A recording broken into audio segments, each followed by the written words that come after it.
Summertime. Hey, what's up, City of Joy Nation? It is summertime, and that means we are transitioning to our summer hours. Beginning July 3rd, that's the first Sunday in July, we will transition to our summer worship hours, which means service will begin not at 11 a.m., it will begin at 10 a.m. Somebody say 10 a.m. 10 a.m. So whether you're worshiping in the physical sanctuary at 5408 Brinkley Road, or if you're worshiping in the City of Joy Connect Church via YouTube, Facebook, or Twitter, service and live stream will begin at 10 a.m. beginning July 3rd every Sunday during our summer months. This gives us an opportunity to travel. This gives us an opportunity to cook out, to spend time with our family and friends, to take in the summer sun.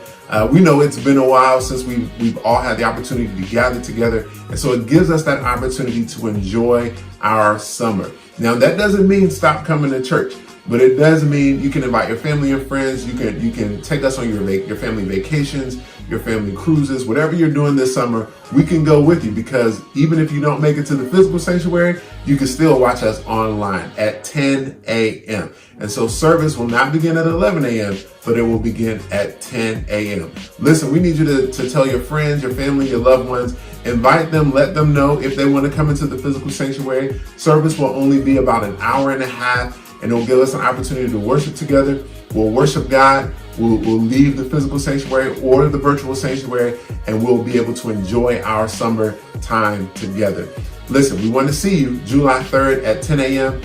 During our summer hours. Make sure you spread the word and let somebody know, and we can't wait to worship with you all. Be blessed.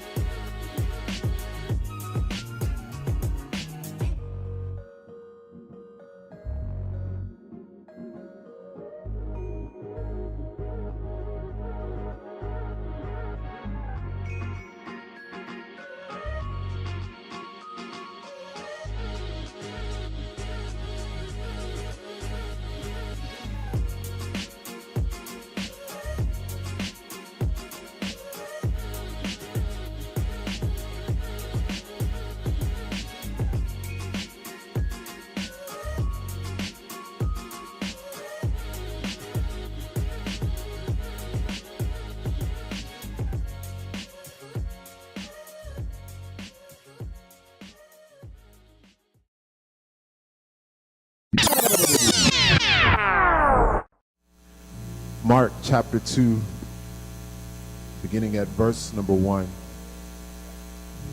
It reads, "When he entered Capernaum again after some days, it was reported that he was at home. And so many people gathered together that there was no more room, not even in the doorway. And he was speaking the word to them. And they came to him bringing a paralytic carried by 4 of them. Since they were not able to bring him to Jesus because of the crowd, they removed the roof above him.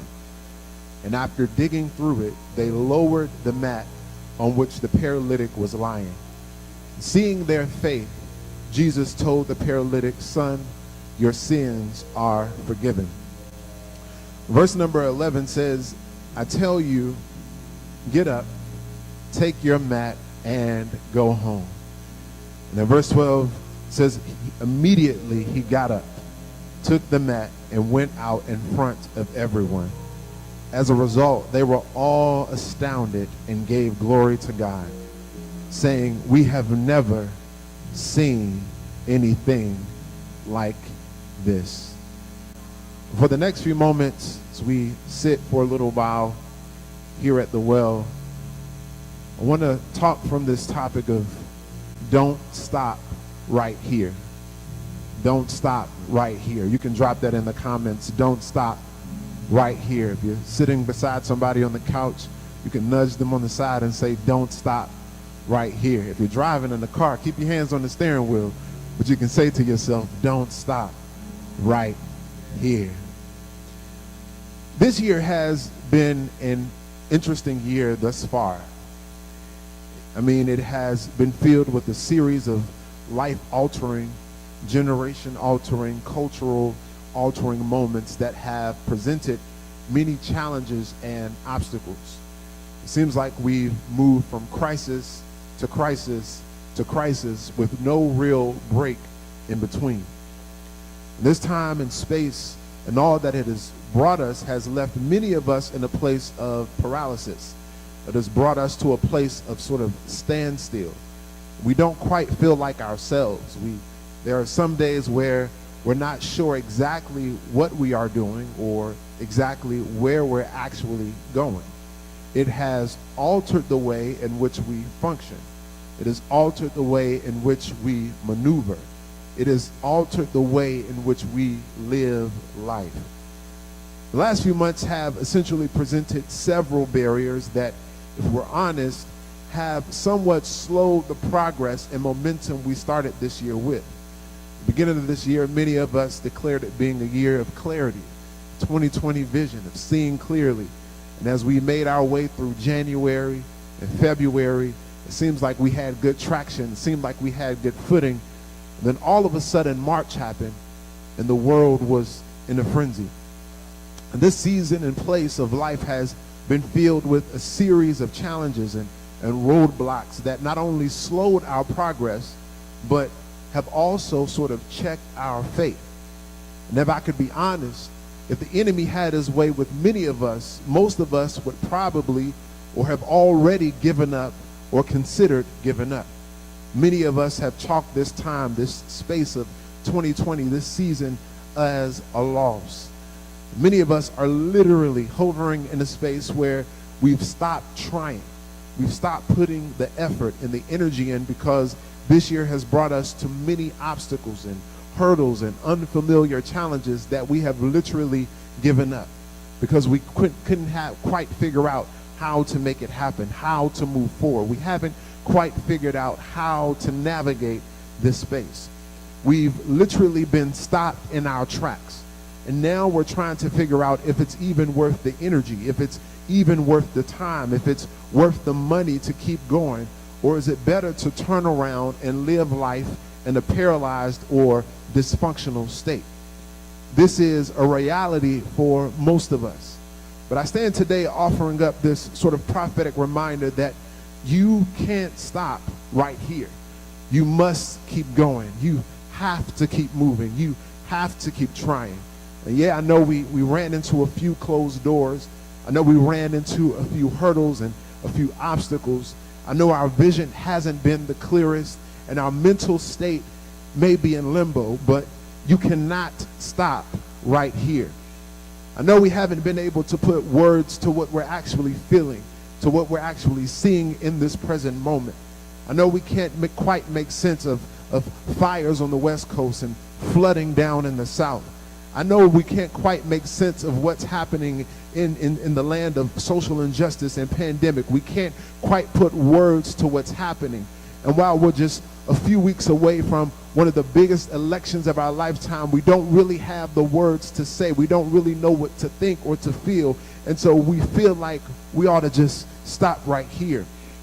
But I just came today as a reminder that you cannot stop right here. I know it may be easier to give up. It may be easier to lose hope, to stop trying even after you've already put in so much effort, even after you've already expelled so much energy. But you cannot stop right here. You and I must keep going. We must keep moving. We must keep striving. We must keep living in faith. We cannot stop right here. One of the things that this text teaches us in this moment, one of the things that this text reveals to us, and one of the reasons why we cannot stop right here, is because we are people that have a faith-filled determination. Somebody say, I have determination. I have a faith-filled destination. Somebody say, I have a faith-filled destination. And here it is in verse number 2. It says that so many people gathered together that there was no more room, not even in the doorway. And as he was speaking the word to them, they came to him bringing a paralytic carried by 4 men. One of the reasons why we cannot stop right here, one of the reasons why we cannot give up right here in this place is because there are some places that our faith and our destiny are calling us to. There is a destination. Somebody say destination. There is a higher calling. And so if we stop right here, if we give up right now, we will forfeit the value and the weight of our assignment. And I know this year has put many obstacles and barriers in our path. I know that it has presented some challenges that have put roadblocks in our paths to our destination, but we cannot stop right here. We have to keep moving. We have to keep making progress. And so here we are in Mark chapter 2. We find the story of the faith of 4 friends carrying a paraplegic man on a mat. And these men, like many others that had gathered in Capernaum, had heard that Jesus was in town. And so many people gathered. Many people came to see Jesus, to hear Jesus, to experience Jesus. And these men were no different. They wanted to get in on the action. They had heard that Jesus was in town, and so they did what many did during that time. And when they heard that Jesus was in town, that he was in the area, if he was in the vicinity, they gathered all those who were broken. They gathered all those who were sick, those who were lame. They gathered those who were deaf, who were mute, who were blind, who were bound. They gathered those who had been dying, and they took them to see Jesus. They took them to hear Jesus.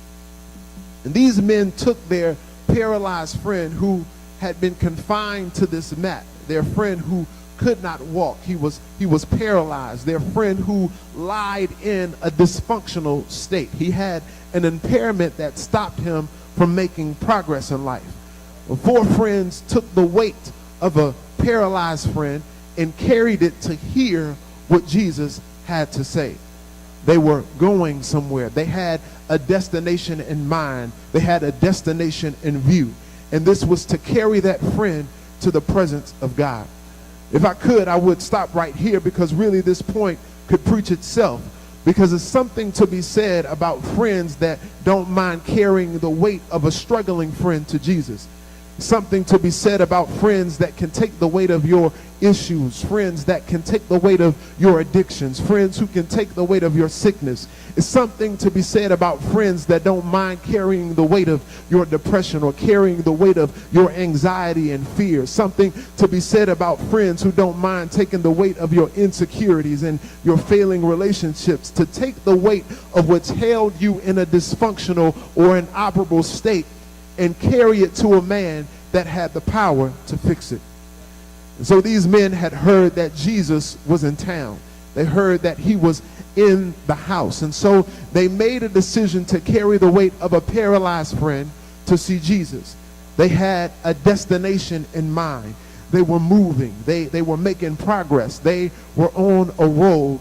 And then all of a sudden they get to the house. They get to the proximity. They get to their destination where Jesus was, and they get to the door. Somebody say they get to the door. They get to the entry point of where Jesus was, and the text says they could not get in. They couldn't get in. They couldn't get as close as they needed to, because the house was at capacity. It was full. They had made it all this way. They were close to Jesus, but not close enough. They were on the outside. Jesus was on the inside. They were close, but they were not close enough. Here they are. They had put in all this effort. They had put in all this energy. They had put in all this time to bring this paralyzed friend to Jesus, only to get to the house where Jesus was and could not get in. They could not get any closer because the house was filled with other people. The door was blocked. The way in was blocked. They were standing in front of a barrier. They were standing in front of an obstacle.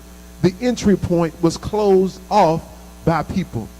Some of us have found ourselves in very similar situations. We have gathered all the strength we've had and made a faith-filled decision to get to Jesus in spite of what we've been dealing with and in spite of what we've been feeling. We made a decision. We made it our priority to take our stuff, to take our family stuff, to take the stuff that our friends have been dealing with to Jesus. and we were making progress to our destination. We were finally feeling like we were getting close. We were finally getting that feeling that there was a significant moment of healing and of deliverance, of breakthrough about to occur. But we somehow find ourselves standing in front of a blocked door. We somehow find ourselves standing in front of 2020. We somehow find ourselves standing in front of an obstacle. We find ourselves standing on the outside when we really need to be on the inside. And for some people, this is enough reason to give up, because we put in all this time, all this energy, all this effort. We've given it all that we've known to give it, and we get close, but we're not close enough.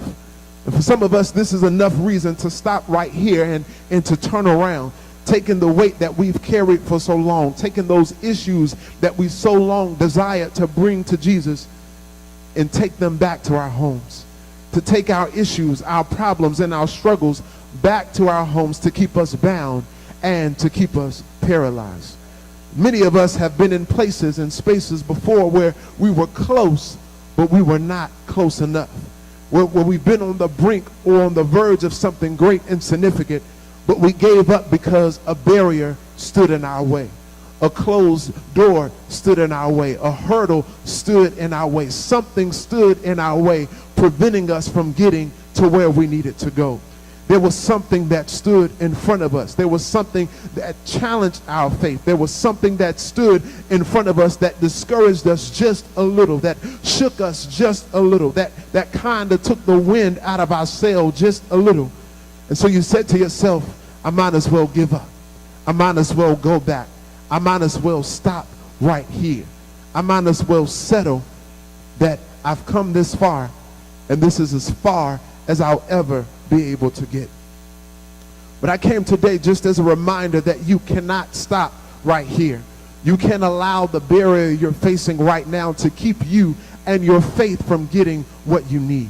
You can't allow a pandemic to keep you and your faith from getting what you and your spirit need. You can't allow a pandemic, or you can't allow a barrier to keep you and your faith from getting the healing that you need. You can't allow a closed door. You can't allow an obstacle or a hurdle to keep you from getting the breakthrough that you need, to keep you from getting the deliverance that you need, to keep you from getting the fresh start that you need.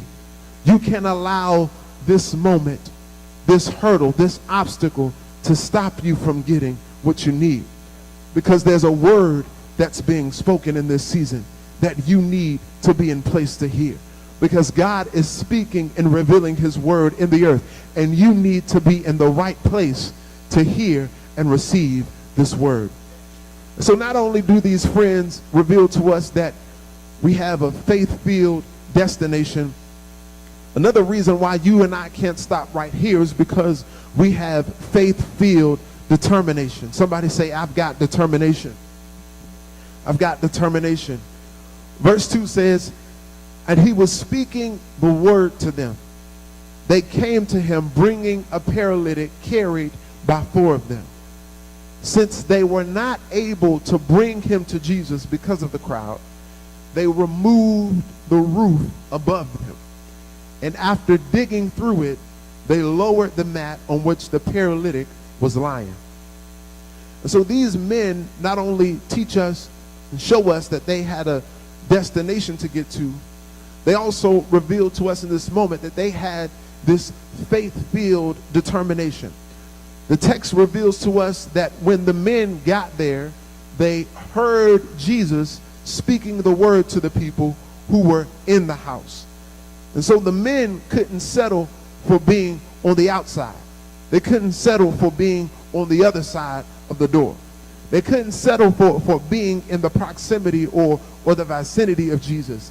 They needed to get in the house where Jesus was, because something was happening on the inside of the house that wasn't happening on the outside of the house. Jesus was on the inside of the house speaking the word. They were on the outside of the house. And outside of the house, the word wasn't being spoken. So they needed to get in a place where they could hear Jesus speak the word. Because what they heard going on in the house was what they needed to heal, to be healed in this moment. And I believe what they heard on the other side of the door, I believe this fueled their determination. That when they got to this blocked door and heard Jesus speaking the word, that they made the decision that we cannot stop right here. I believe that when they heard the word going forth, it stirred up something on the inside of them. It gave them a different type of determination to keep on trying. It gave them a different type of determination to keep on pursuing.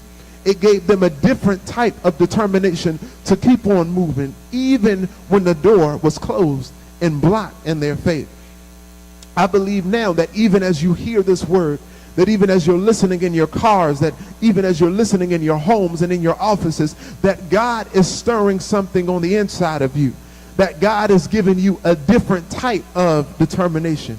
He's giving you something to keep on moving. He's giving you something to keep on going. I believe that as you listen to this word, that he's stirring something on the inside of you to keep on trying, to keep on getting closer to God, even when it feels like there are so many obstacles standing in your way.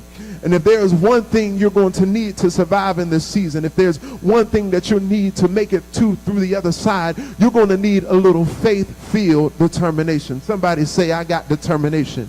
You're going to need a little faith-filled determination to help you to keep on moving forward in this season. You're going to need some determination. You're going to need a different type of faith that moves you to find an alternative route to get you to where you need to be. And that's the kind of determination that we see right here in the text. That's the kind of faith that is only stirred by the word of God. You're going to need a different type of determination that is rooted in faith, because to be honest, what we're seeing right now, what we're experiencing right now, what we're feeling right now is not the kind of motivation we were hoping to experience and to have in 2020. But thanks be to God for a faith-filled determination that makes us think and move in non-traditional ways. Somebody say, we need a different type of faith.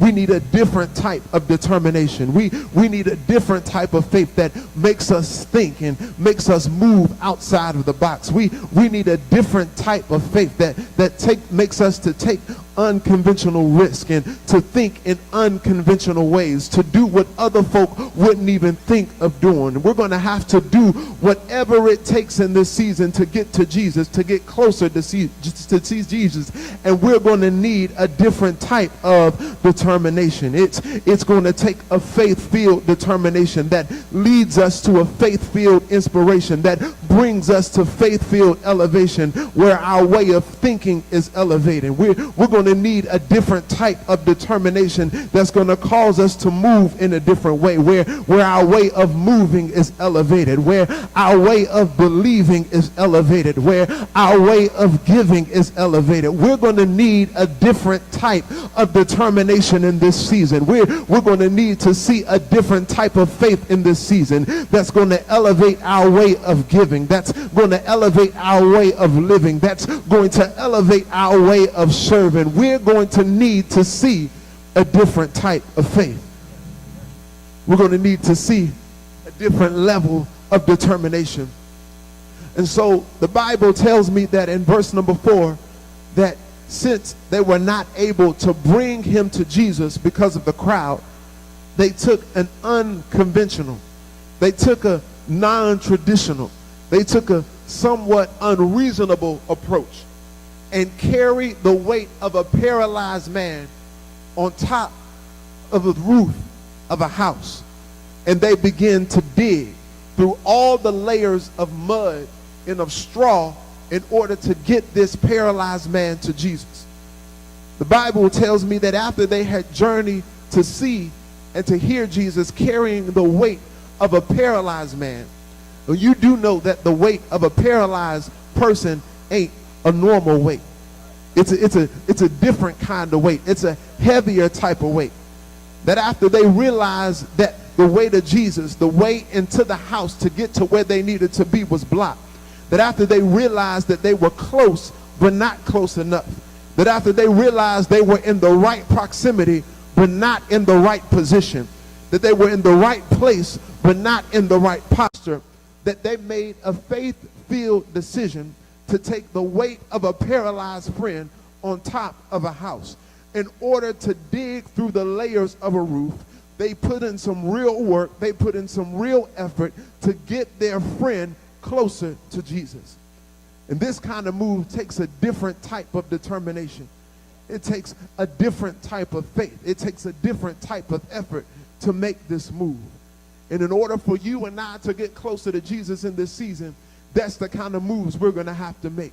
We're going to have to make some untraditional, some unconventional moves, some moves that folks ain't never seen before, things that folk haven't even thought of before. We're going to have to move in a different way.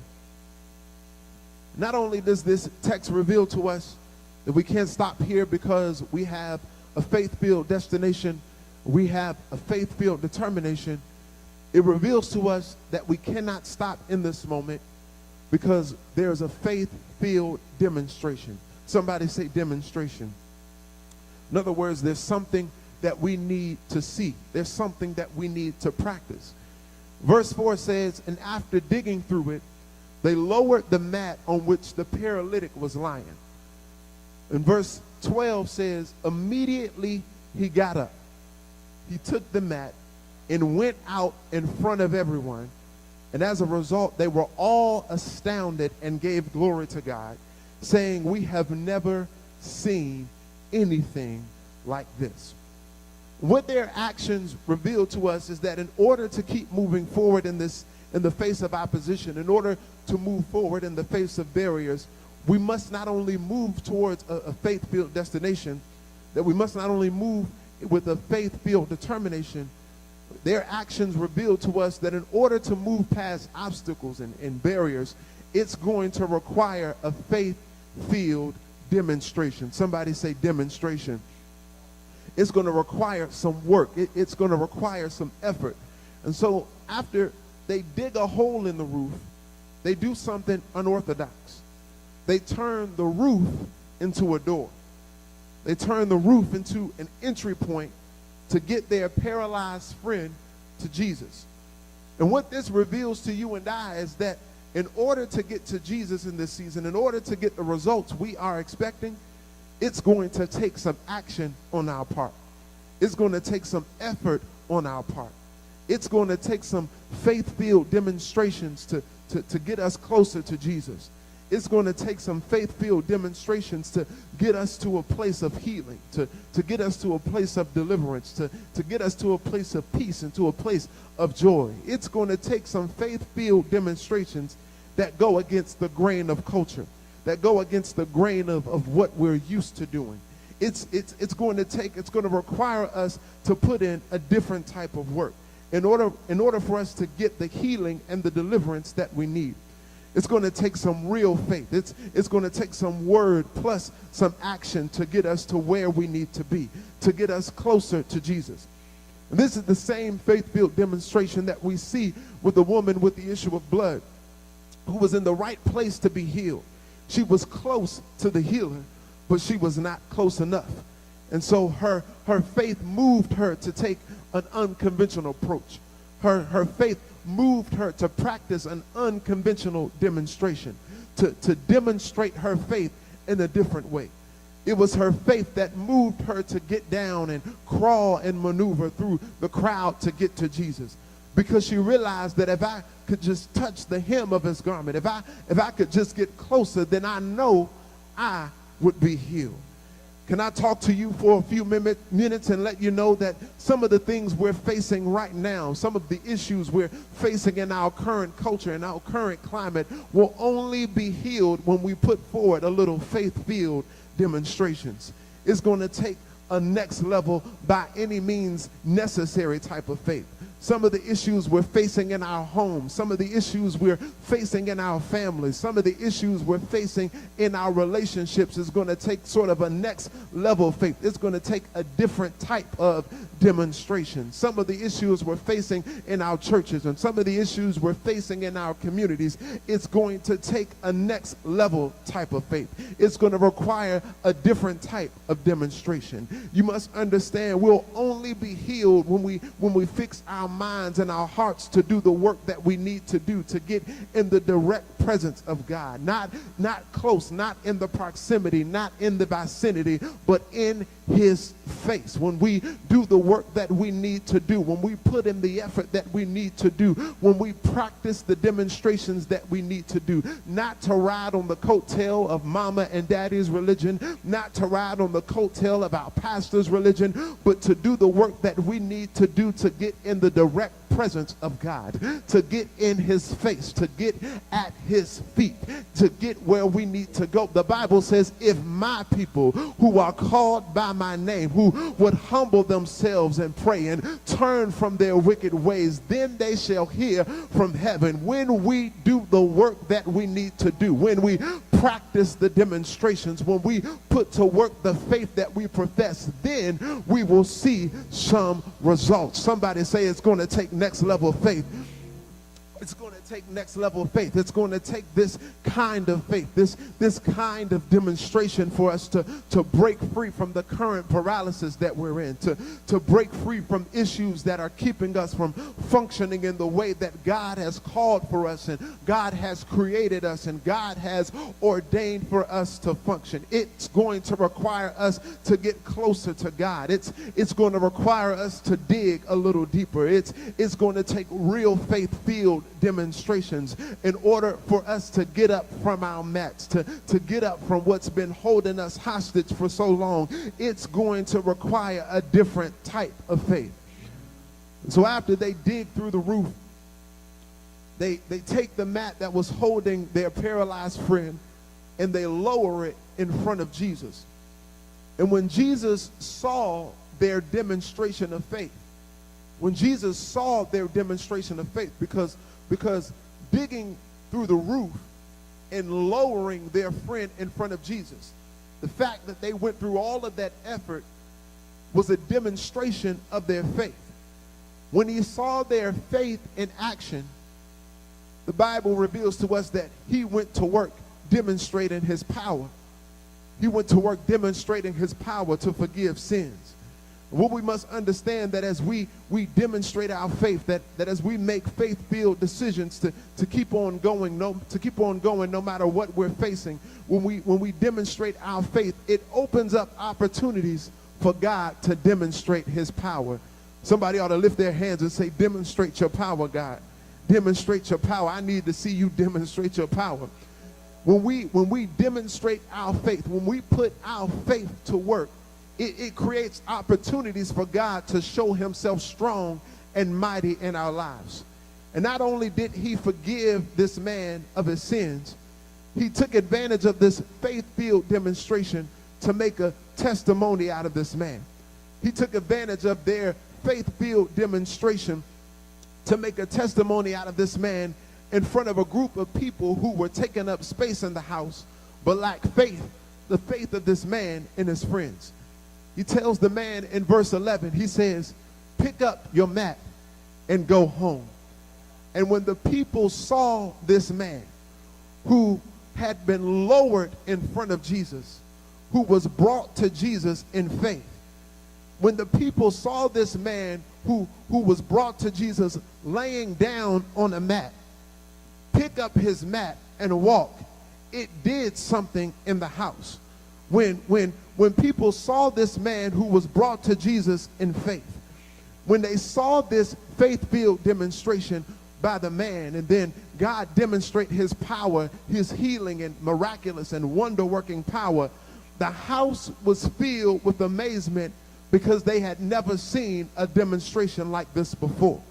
They ain't never seen a man who was paralyzed at one point in an instant get up when Jesus said, take up your mat and walk. Nah, they ain't never seen that kind of demonstration before.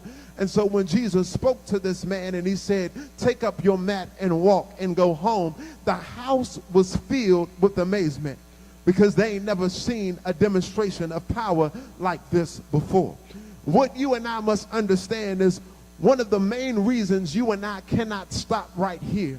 One of the main reasons you and I cannot give up right here. One of the main reasons why you cannot cancel 2020 just yet is because your faith-filled demonstration is going to give life. It's going to sow a seed that will give way to a God-ordained demonstration. Yeah. The fact that you made the decision to keep going, to not stop in the face of trouble, to not stop in the face of a challenge, to not stop in the face of a hurdle. The fact that you made the decision that I'm going to find another route. I know there's an obstacle in my way. I know there's a hurdle in my way. I know I'm facing some challenges right now. I know there's some sicknesses in my body. I know I'm feeling a little depressed. My anxiety is out of control. I know I cannot put this bottle down right now. I know I'm dealing with some real world issues, but I cannot stop right here. I cannot give up right here. I cannot stop moving forward right here, because if I give up right now, it will cancel the testimony that God is trying to birth, that God is trying to use to win a generation to Christ. It will cancel the work that God is trying to do, how God is trying to use you to tell a story of his goodness and of his greatness. And so if you stop right now, if you give up right now, it would hinder your testimony. Somebody say, I can't give up right now. I can't give up right now. I can't give up right now. And so